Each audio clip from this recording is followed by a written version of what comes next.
welcome to the Bhagavad-Gita class. Thank you for coming.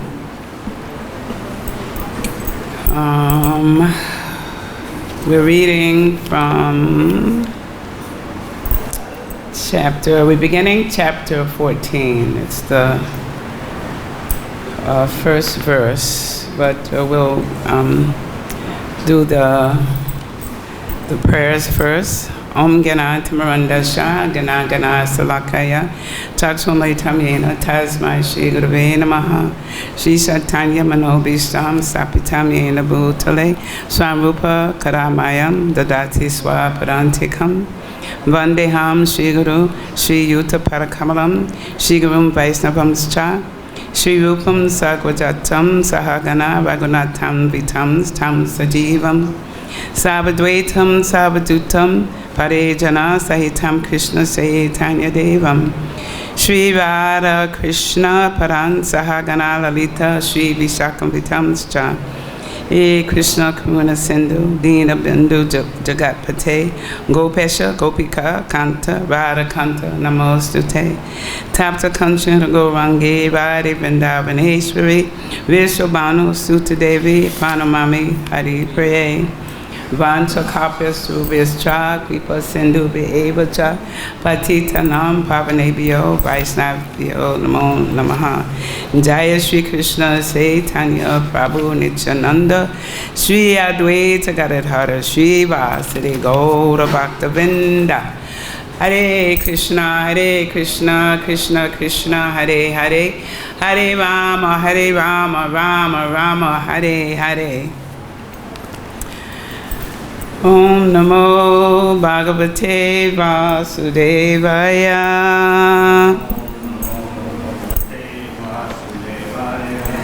Om Namo Bhagavate Vasudevaya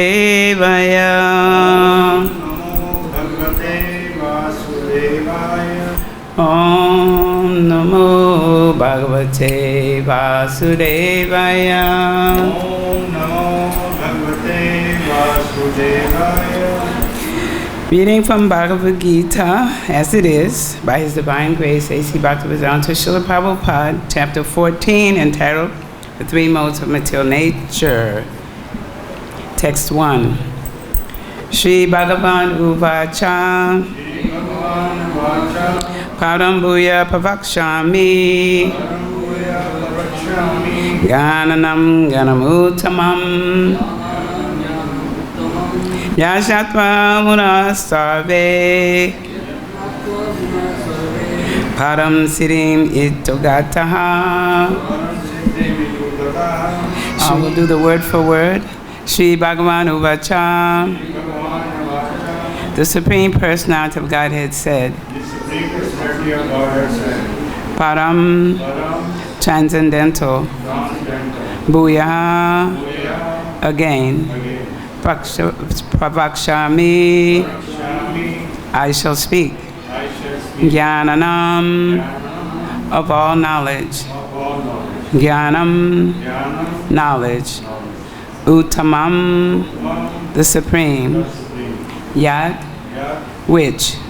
Jnatva, knowing. Munaya, the sages. Sarve, all. Param, transcendental.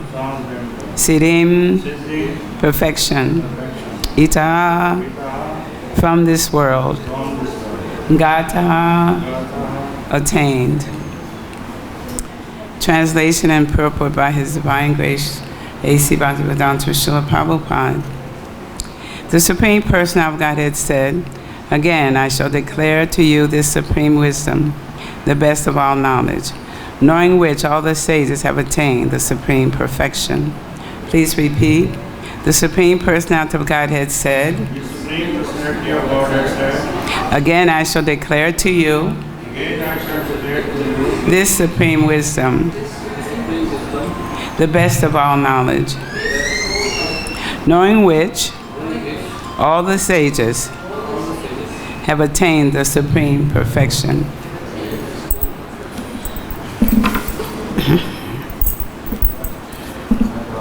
Purport.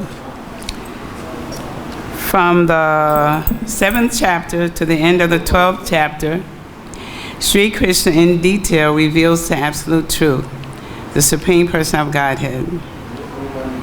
Now the Lord himself is further enlightening Arjuna. If one understands this chapter through the process of philosophical speculation, he will come to an understanding of devotional service. In the 13th chapter, it was clearly explained that by humbly developing knowledge, one may possibly be freed from material entanglement. It has also been explained that it is due to association with the modes of nature that the living entity is entangled in this material world. Now, in this chapter, the Supreme Person of Godhead explains what those modes of nature are, how they act, how they bind, and how they give liberation. The knowledge explained in this chapter is proclaimed by the Supreme Lord to be superior to the knowledge given so far in other chapters. By understanding this knowledge, various great sages attain perfection and transfer to the spiritual world. The Lord now explains the same knowledge in a better way. This knowledge is far, far superior to all other processes of knowledge thus far explained. And knowing this, many attain perfection. Thus, it is expected that one who understands this 14th chapter will attain perfection. Shri Bhagavan Uvacha Parambuya Pravakshami Gyananam Gyanamuttamam Yajakva Muraya Sarve Param Siddhim Ito Gataha. The Supreme Person of Godhead said, again, I shall declare to you this supreme wisdom, the best of all knowledge, knowing which all the sages have attained the supreme perfection.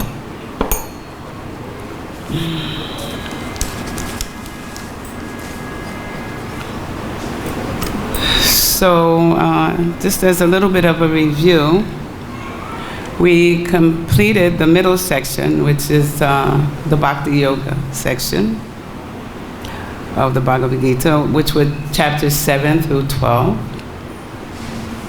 And those, and then the first 6 chapters, as we discussed in some of the previous classes, were focused on karma yoga. So now we're in the Gyan section, and that began with chapter 13, we completed several, yesterday actually. And it was entitled Nature, the Enjoying Consciousness. So the summary of the summary in the last verse of the chapter, it says that the conclusion is that one should see with the eyes of knowledge the distinction between the body, the owner of the body, and the super soul. So, can someone tell me what those 3 are in the Sanskrit? What are the 3? What's the name of the body? The Secha. And the owner of the body? Secha. And the super soul? Secha. So if we understand the process, so through this we understand the process of liberation from bondage in material nature, and in that verse it says we can attain the supreme goal. So in chapter 13, in verse 22, that is called the seed verse. I think it's called the Bija Vakya. That's the seed verse, which continues, which is answered in chapter 14, the 3 modes of material nature. So that seed verse says, Purusha prakritisto hi bhakti prakriti jangunan karanam gunasangosha sarasa yonijamasu. The living entity in material nature thus follows the ways of life, enjoying the 3 modes of nature. This is due to his association with that material nature. Thus he meets with good and evil among various species. So also in this purport, Prabhupada says, in this chapter will be explained what the modes are of nature are, how they act, how they bind, and how they give liberation. And I'll give you a breakdown of the chapter. In verses 1 through 13 contains it's how the soul is conditioned by the modes. And from verses 1 through 2 is glorification of the knowledge. You know, how wonderful this knowledge is. Actually, there's something I want to, let's see, 3, 4, say, so we see that Krishna says in this verse, he says, again, I shall declare to you this supreme wisdom, the best of all knowledge, knowing which all the sages have attained the supreme perfection. But in other chapters beginning with chapter,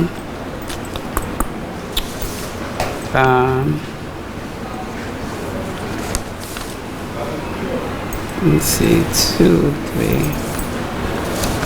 Beginning with chapter 7, Krishna says, Jnanam teham savignanam idam vakshame asesataha yat yatva nehabuyo nyaj yadvatyam avasisyate. And then he tells Arjuna, I shall now declare unto you in full this knowledge, both phenomenal and numinous. This being known, nothing further shall remain for you to know. So that's one instance where he says how high this knowledge is. And then in 9.1, he says, Idam tu te guyata mam, Sri Bhagavan uvacha, Idam tu te guyata mam prakshami anusuyave jnanam vijnana sahitam yajnatva mokshase shubhat. And he says here, my dear Arjuna, because you are never envious me, I shall impart to you this most confidential knowledge and realization, knowing which you shall be relieved of the miseries of material existence. And in another of that chapter, we know this one. This is 9.2, where he says Rajavidya, Rajaguyam, which says that this knowledge is king of education, the most secret of all secrets. It is the purest knowledge, and because it gives direct perception of the self by realization, it is perfection of religion. And he says it is everlasting and is joyfully performed. And in 10.1, Krishna says, Sri Bhagavan uvacha bhuya eva mahabaho shrino me paramam vachaha ye tamham priyamanaya vakshame hitakam yaya. So he's saying each time that this is the most superior knowledge, this is the best knowledge. So, but we could think that he's being, repetitious. But let's see, is there another one? 10.1. Did I read I don't think I read the translation of that one. Oh, okay, sorry. On 10.1, he's saying that the Supreme Person of Godhead said, listen again, O Almighty Arjuna, because you are my dear friend. For your benefit, I shall speak to you further, giving knowledge that is better than what I've already explained. So, Krishna is perfect. So everything he speaks is perfect. And he's fully transcendental to the material modes of nature. So what he speaks can only be better, and it can only get newer and better. And in this purport, he also says that the knowledge explained in this chapter is proclaimed by the Supreme Lord to be superior to the knowledge given so far in other chapters. So everything about Krishna is transcendental. Everything he gives is transcendently superior good news. I remember when, I don't know if it was Jehovah's Witnesses or who used to come to the door all the time and say, give you this little booklet that says the good news. Is that the one? I think it was the Jehovah's Witnesses. They had a little booklet they gave all the time saying this is the good news. But actually, this Bhagavad-Gita, this knowledge coming from Krishna, is the utmost superior good news. There's no news better than what Krishna is telling us. So I heard this example, which I'll just repeat, but the person said I was listening to a class in Chowpatty. He gave another example. I mean, this first one is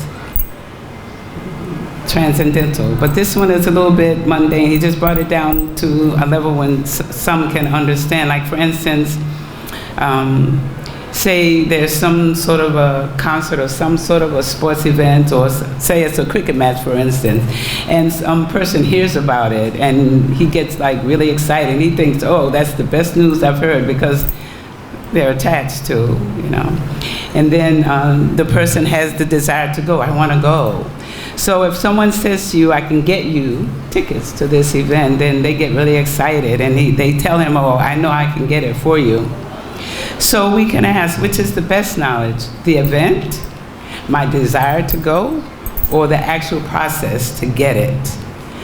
So actually, this way, the knowledge that's given to Arjuna, Krishna says, I have told you who you are, I have told you who I am, and now I can tell you, by taking shelter of this knowledge, how to get out of this entanglement with the material nature and attain my nature, becoming free from repeated birth and death.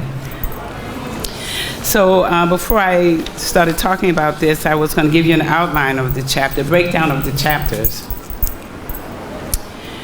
So I'll go back again. In verses 1 through 13, it's how the soul is conditioned by the modes. And since the reason I'm giving it is because this is the first verse, and it can give you a breakdown of what the chapter is about. So 1 to 2 glorifies the knowledge that Krishna is giving. And then in verses 3 and 4 speaks about how the soul contacts matter, how he comes in contact with matter. And then from 5 to 9 talks about how the modes bind the soul, how the soul is bound by the material modes of nature. And then in texts 10 through 13,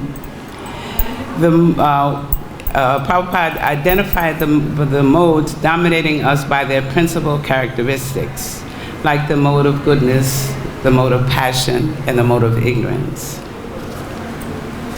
And then in verses 14 through 18, speaks about the effect of conditioning, how we are conditioned by the modes. And so 14 through 15 discuss that your destination after death in the different modes, what happens to you when you leave your body. And 16 to 18 talks about the result of action in the different modes. And then in verses 19 through 27, discusses how to transcend the modes.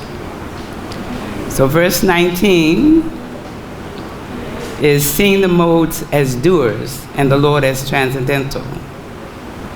So seeing the modes as doers means that we're being acted upon. The modes are the doers, but we're being acted upon. If you've seen those, the pictures, I think it's either in the Gita or some of the Srimad Bhagavatams of, I think Mother Yashoda showed it yesterday in her class last night, where there's the representative of the three modes, and the jiva soul is being pulled by strings, which is like a puppet. We're puppets of the material modes. And then in verse 20, speaks about the result of transcending the modes. And then in 21, Arjuna's asking some questions. The 3 questions, he's asking 3 questions about the Gunatita. Let me see if I have those questions here that he asked.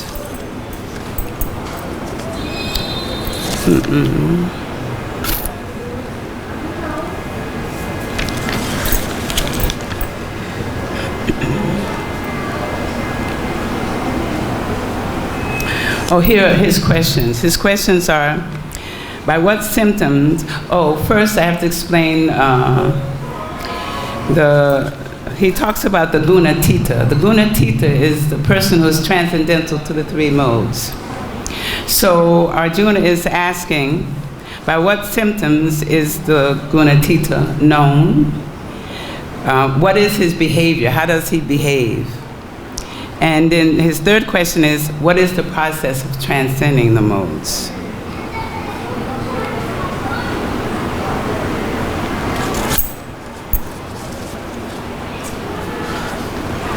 And then in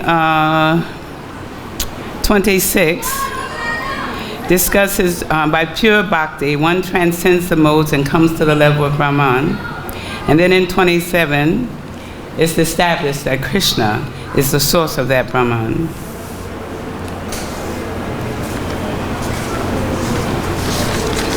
Okay. 2.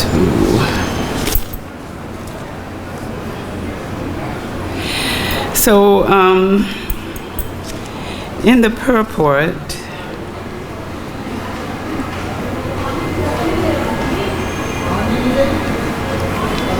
to find it.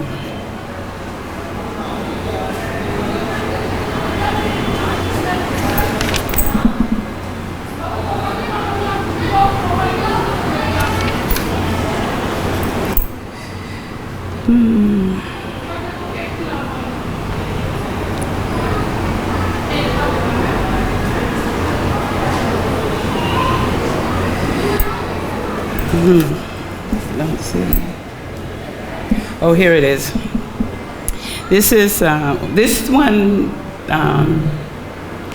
struck me. This is one of the statements in the purport. It is said here in the 13th chapter, it was clearly explained that by humbly developing knowledge, one may possibly be freed from material entanglement. So,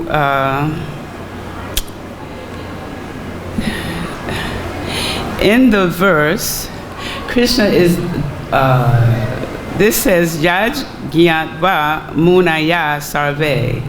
So, this chapter, as we understand, is about Gyan and about knowledge. And he's saying here that Yaj Gyatva Munaya Sarve. He's talking about the Munis. And it's said about the Muniyas that thus the sages are being referred to. They are Gyanis, and they like to agitate their minds to come to certain conclusions. So in chapter 2, text 56, this is confirmed. Prabhupada says, the word Muni means one who can agitate his mind in various ways for mental speculation without coming to a factual conclusion. It is said that every Muni has a different angle of vision, and unless a Muni differs from other Munis, he cannot be called a Muni in the strict sense of the word.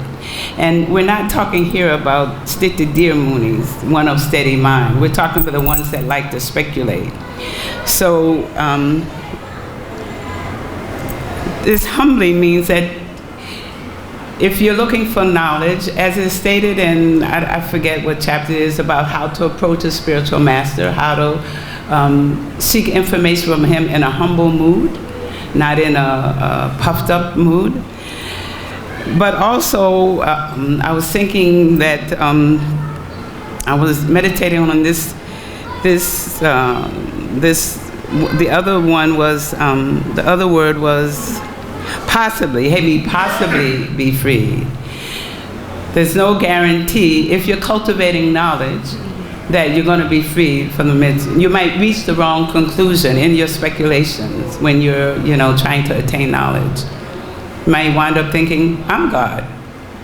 which happens, so you won't reach the destination.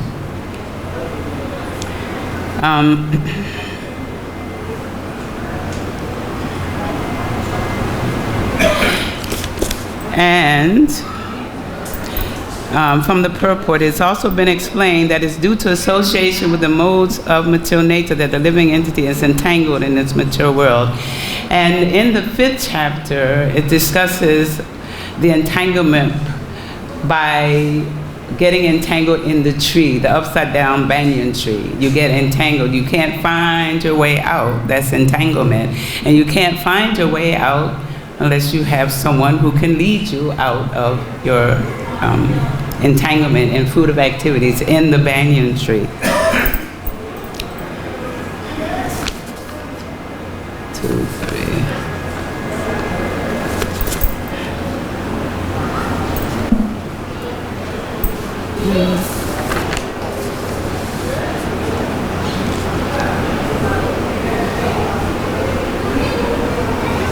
So in all of this knowledge that's been given to Arjuna, Krishna is building up to the most important conclusions. And in the last class that I gave, we talked about the conclusions that's always reached at the end of certain chapters about the way that you reach the perfection, and it's through devotional service. So Krishna consistently and persistently, calls for devotional service to him, the Supreme Personality of Godhead. So in this chapter, it's spoken for the jnanis to rise from the jnana level to the bhakti level by intellectually understanding the potency of devotional service. And so in conclusion, I'll read some things I got from the two that I got from the Bhagavad-Gita. One, they're both from chapter 19, which speaks about the 3 modes of material nature. One says in 32, those who are engaged in the eternal service of the Supreme Lord defeat the influence of the 3 modes of material nature by the execution of devotional service, and ultimately go to reside in the transcendental abode of the Lord as self-realized souls. And then in 1934, it is said, one may question, what should one do if he has faith in the Supreme Lord but also possesses sattvika, rajasika, or tamasika faith? The answer is that if one is exclusively engaged in devotional service, by the strength of that transcendental activity, he will be able to conquer the 3 modes of material nature. The Supreme Lord himself has earlier confirmed this. If one's activities are all engaged for the satisfaction of the Lord, one can rise above the 3 modes of material nature, and one should carefully cultivate the mode of goodness and thus subdue the modes of passion and ignorance. So because this is just an introduction to the rest of the chapter, that's all I have to speak on it.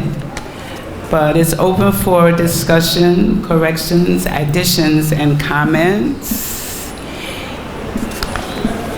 And there may be something in the chapter that, in the purport that, particularly struck you, if you'd like to share. Anyone?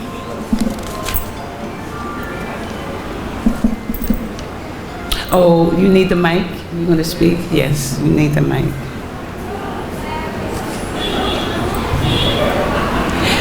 Also, can we speak on this? I wanted to speak on, I know another one, was the thing about the speculative. He said something, yes. Prabhupada mentioned in the book that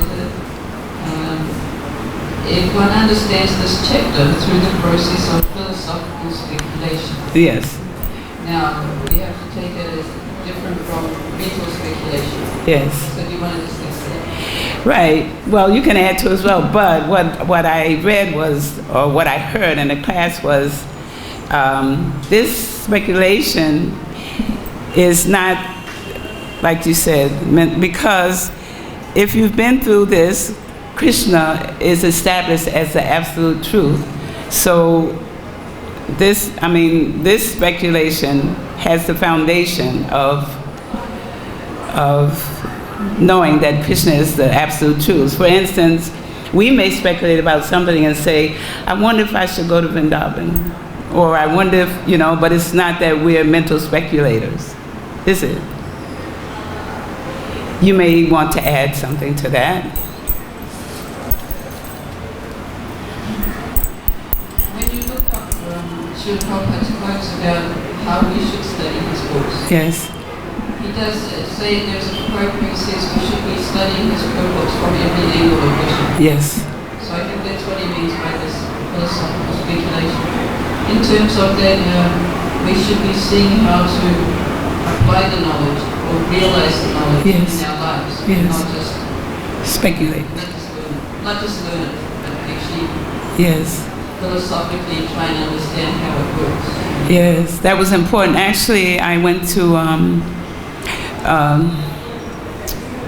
this Maharaj who was here, Raghava Maharaj. I went to his class earlier, and he was also discussing. He probably discussed it in this session that he's doing now. He said he would discuss it later, about how we as devotees should understand fully the philosophy, the philosophical basis, and that way we can understand the sociological aspect of what of Varnashram Dharma, of Swadharma, that we can understand, and how this knowledge is actually, this process is actually a culture. His class was very nice. There were very few devotees, but his class was very enlightening in terms of what we need to do and learn in order to fulfill Prabhupada's desire for us to establish Varnashram Dharma.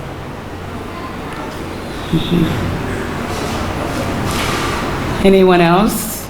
Your participation is welcomed. Comments welcome. Criticisms are welcomed. Anyone else? Hare Krishna, Prabhu.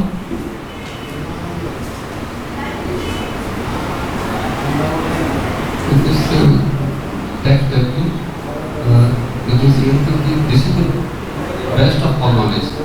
So this knowledge to refer to the chapter 13 or the whole knowledge of Bhagavad-Gita? Is it just 13 or the whole? Oh, the whole Bhagavad-Gita, right? Whole. Where would we be without the Bhagavad-Gita? It's true, all of it. All complete. All complete, Prabhu. Then other knowledge means various knowledges. Yes, various. Higher and higher and higher and higher. The most important is how to get out of the material modes, how to understand Krishna as the supreme absolute truth, and how to serve him. This is like what, Sambandha, Abhideya, and Prayojana? This is all in Bhagavad-Gita. This is all the knowledge is all in Bhagavad-Gita. Yes, I think Prabhupada said if you just study Bhagavad-Gita, you can go back to Godhead. It reminds me of the story Lord Chaitanya came upon this Brahmin who was reading the Bhagavad-Gita, but it was upside down, but he was crying. And he completely understood because he looked at the cover and he saw that Krishna was being the charioteer of Arjuna. And it made him cry to see that Krishna was not only that, but I just heard recently how the chariot is directed. Arjuna has to put his foot on Krishna to direct him in either direction. Can you imagine?